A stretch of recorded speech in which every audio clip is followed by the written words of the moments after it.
What's going on, guys? This is Seth Ward here, and today I am back with yet another college football prediction video. The first video, I talked about Michigan versus Iowa in the Big Ten Conference Championship. That's going to be very interesting. And also, the SEC Championship. Can the Georgia Bulldogs go undefeated again and go back to back three national championship teams? Or will Alabama spoil their undefeated season, or potentially having Alabama in the college football playoffs? This is what people want. I don't really want that because I'm kind of tired of seeing the same teams over and over again. But it is what it is. Alabama, they pulled off one of the craziest games I'll ever see, ending Auburn pretty much fumbled the bag against that game. Georgia, they kind of struggled a little bit against Georgia Tech. I mean, they won 31-23, but still, it was kind of a crazy game. I wouldn't say crazy game, but Georgia Tech kind of was like on the fence of trying to come back and potentially tie the game. And then Georgia kept going down the field, but then there were some sequences where Georgia Tech held them to a 3-and-out, but Georgia Tech kind of struggled against Georgia's defense. But yeah, I mean, it was crazy. Kendall Milton for Georgia is just insane for running back. He had 156 yards, 2 touchdowns, really good. And then Dejon Edwards also had a rushing touchdown as well. Carson Beck kind of struggled in yesterday's game, had threw about 175 yards, not too bad, but still gave up an interception and had a one passing touchdown to Dominic Lovett, who only had 68 yards of receiving and, of course, 1 touchdown. Defense, which Georgia's defense has been kind of skeptical these past few games with like Missouri and other teams as well. As you guys can see, they kind of struggled against Georgia Tech, which is kind of strange, and they struggled against Missouri. They have like these weird games. I know they blow out Tennessee and Ole Miss. They kind of struggle a little bit. Actually, not really to forward, but for some reason, Missouri is always close with them. And then against Georgia Tech, I get it, it's a rivalry game. I'm just saying stupid stuff. So if you comment down below, please roast me. But yeah, they had some weird games where like they were close and then they pulled off pretty much at the end. But hey, Georgia's undefeated. A win is a win. The defense allowed 363 total yards, 205 yards of rushing, which is kind of odd, and of course 158 yards on passing. I think Georgia Tech pretty much did really well on the running game against Georgia in the rivalry game yesterday. And man, oh man, Alabama, Jalen Milroe has a crazy 4th down with 31 yards to go, throws it up to Isaiah Bond, and of course, I don't know what Auburn was thinking. You should have guarded 2 people on the left side, but holy crap, man! Like that was a crazy catch by Isaiah Bond, and he did an excellent job of grabbing it and then concealing the catch, and then boom, touchdown right there. And pretty much at the end, we have Terrain Arnold with 2 interceptions in the last interception to basically seal the deal against Auburn. And so that game was crazy. I really thought Auburn had that game, and of course they muffed the punt. And I don't know why that guy just I guess he slipped or something. I was watching it, but it was just kind of weird how he fell, and it was just kind of crazy to even just see. So, but yeah, Alabama forced 3 turnovers with a 1 fumble and of course 2 interceptions.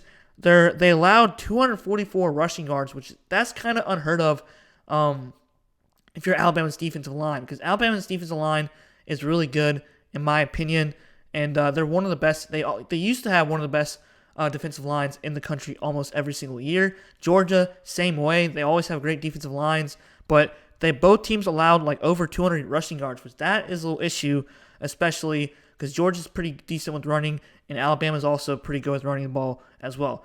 Jalen Monroe was the MVP, even though it was kind of funny just to watch him play because he threw over the line of scrimmage twice, and that could have cost them the game at the very end. But hey, Alabama still finds ways to win, and they won against Auburn. Auburn pretty much folded, and it was hilarious to see, even though I wanted Auburn to win, but it was just still crazy to see. And of course, Rodell Williams also had one rushing touchdown, and then Milroe had 2 passing touchdowns with 259 passing yards. So I did my research, people. I did my research. All right, so this game will be played at Mercedes-Benz Stadium, basically another home game for the Georgia Bulldogs. Coverage will be on CBS, which is 4 p.m. Eastern Time in a dome, so the weather does not matter. And of course, let's go ahead and go through these season leaders. I wish they put the team stats. I don't know why they stopped doing that. But anyways, you got Carson Beck with 268 completions to 370 attempts with 3,495 passing yards. Really good, replacing Stetson Bennett, though he's had some issues here and there, but he had a great season this year. As obviously, they are 12-0 right now. I also had 22 passing touchdowns and 6 interceptions. Jalen Milroe had some ups and downs this year, but he still played great, in my opinion, with 158 completions to 238 attempts, 2,526 passing yards, 21 touchdowns, and 6 interceptions. Edwards for Georgia, he had 147 carries, 781 rushing yards, 11 touchdowns. And then McClellan for Alabama, 166 carries with 803 rushing yards and 6 touchdowns. Pretty good for them too, because those guys are going to be utilized a lot in the championship game. Brock Bowers is by far my favorite. I guess he's my favorite tight end player for college football right now. He's a beast. I think he's a sophomore or a junior. I think he's a sophomore this year. 51 receptions, 661 receiving yards, and 6 touchdowns. I think Georgia does use their tight ends a lot in the games this year. Jermaine Burton has done a great job. I think he played for Georgia when they won against Alabama and then he transferred, that was kind of strange in my opinion. 33 receptions, 749 receiving yards, and 7 touchdowns as well. All right, so the final prediction of this game. My gut is telling me that I should not bet on or bet against Nick Saban, because whenever in doubt, you think you're going to beat Nick Saban, he finds ways to win. You never bet against Nick Saban, because if you do, you have to bet logically. And I know that Georgia has played great this year, but I think that something fishy is going to happen.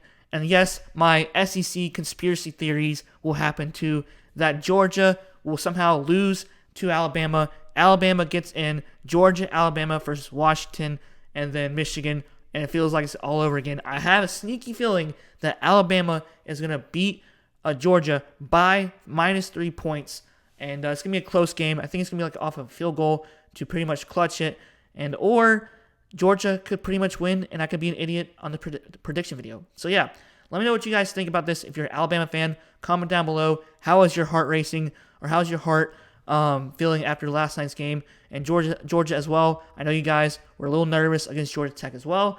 Comment down below. Who do you think is going to win this game? Subscribe to this channel, and thanks for watching, and step forward to here. Peace out.